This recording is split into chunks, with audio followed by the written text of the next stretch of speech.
Everyone, welcome to ACPPSC। इस video में हम एंशिएंट और मिडिवल हिस्ट्री को कैसे प्रिपेयर करें वो हम इस वीडियो में देखेंगे। हमें क्या बुक्स फॉलो करनी है, क्या स्ट्रेटजी फॉलो करनी है। तो हम ये पिछले 6 साल के क्या क्वेश्चंस आए हैं इसका ट्रेंड एनालिसिस देख लेते हैं।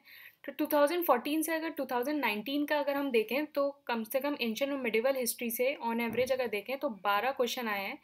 इसमें अगर हम देखें तो एंशिएंट में जो सबसे ज़्यादा क्वेश्चंस आए हैं वो मॉडर्न और पोस्ट मॉडर्न से आए हैं, फिर गुप्ता पोस्ट गुप्ता और बुक्स लिटरेचर और पेंटिंग्स इनसे आए हैं, और वैदिक और महाजनपदा से भी।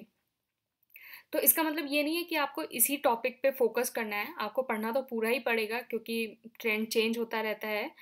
तो लेकिन आप इन टॉपिक पे ज़्यादा फोकस कर सकते हैं। और जैसे अगर हम मिडिवल में देख लें तो मिडिवल में मुग़ल से सबसे ज़्यादा क्वेश्चन आए हैं, और मुग़ल से हमारा क्रोनोलॉजी लगाने के लिए भी आ सकता है, और फिर बुक्स और पेंटिंग्स से भी हमारे काफ़ी क्वेश्चंस आते हैं इसमें, बुक्स पेंटिंग्स और आर्ट एंड कल्चर से। तो हमें ये देखना है कि हमें क्या बुक्स पढ़नी है। तो इसका जो सबसे एंशिएंट के लिए आप RS शर्मा पढ़ सकते हैं, ओल्ड NCERT। मिडिवल के लिए Satish Chandra, old NCERT। And घटना चक्र से आप प्रीवियस ईयर क्वेश्चन करिए। जैसे आपने आज मॉडर्न एम्पायर का चैप्टर पढ़ा है, तो जैसे ही वो चैप्टर ख़त्म हुआ आप घटना चक्र खोलिए, मॉडर्न वाला चैप्टर निकालिए और उसके सारे क्वेश्चन करिए। तो आपका ये डबल रिवीजन हो जाएगा। और आप जो है तमिलनाडु हिस्ट्री की 11th क्लास की बुक भी पढ़ सकते हैं, और इसके आप ना बहुत क्रिस्प नोट बना लीजिए तमिलनाडु हिस्ट्री के। कम से कम आपके 15-20 पेज के ये नोट्स बन जाएंगे, तो आपको ये दोबारा पढ़ने की ज़रूरत नहीं पड़ेगी।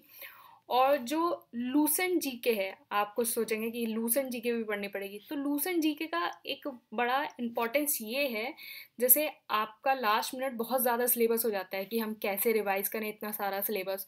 तो ऑलरेडी आपने बहुत ज़्यादा 20 और 30 पेजेस के जो अपने नोट्स बनाए हैं NCERT और तमिलनाडु हिस्ट्री को जो पढ़ के, आपको लास्ट मिनट मतलब एग्ज़ाम से सिर्फ 1 या 2 दिन पहले की बात बता रही हूँ, ये इससे पहले आपको लूसेंट नहीं पढ़नी है।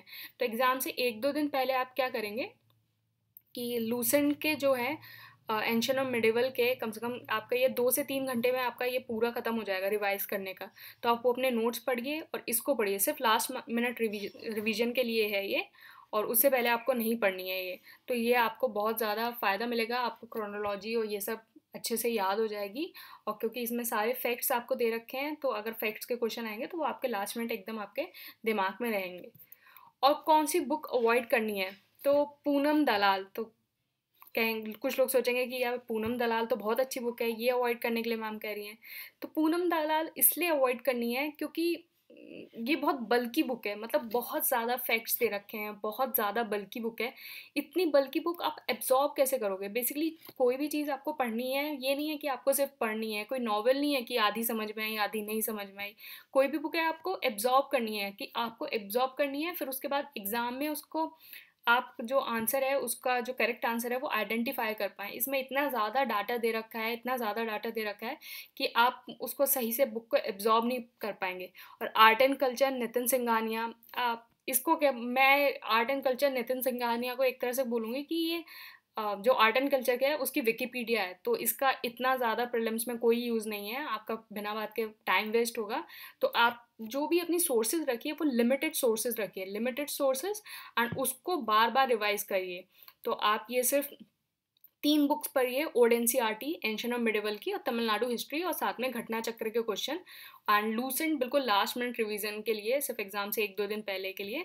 तो आपका ये पूरा जो चीज़ें हैं वो अच्छे से कंसोलिडेट हो जाएंगी। और ये prelims test series and current affair course है, तो आप इसको ज्वाइन कर सकते हैं, और हम टेलीग्राम पे डेली क्विज कंडक्ट कराते हैं। आप ये बिल्कुल फ्री है, आप इसको भी ज्वाइन कर सकते हैं। Thank you and all the best.